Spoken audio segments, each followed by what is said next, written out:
Hello guys, কেমন আছেন সবাই? আজকে নিয়ে আসলাম গার্মেন্টস থ্রেডে কিভাবে একটা গার্মেন্টসের বাটন হোল এবং এটাকে কিভাবে ফুল টেস্ট করানো হয়।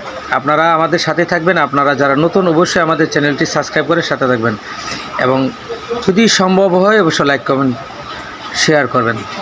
আর এইটা আমরা অলরেডি কিন্তু 100 ডিগ্রি করে ফেলেছি, 120 করে ফেলেছি, এখনও কোনো প্রবলেম হয়নি, দেখতে পাচ্ছেন। এখন আপনারা করতে হবে কি, একদম জিরো করে মেশিনটা অন করে আস্তে ধীরে টানতে হবে, যতটুকু পর্যন্ত টানতে হবে। আপনার যদি মনে করেন 70-এ থাকলে 70 পর্যন্ত দিয়ে রাখতে হবে 10 থেকে 15 সেকেন্ড, তাহলে ওকে হবে। আমার এটা যেহেতু 90 ডিগ্রি ওকে হয়েছে। এখন আমরা দেখব ব্লাস্ট হয় কততে, সেটার জন্য আমরা অপেক্ষা করতেছি।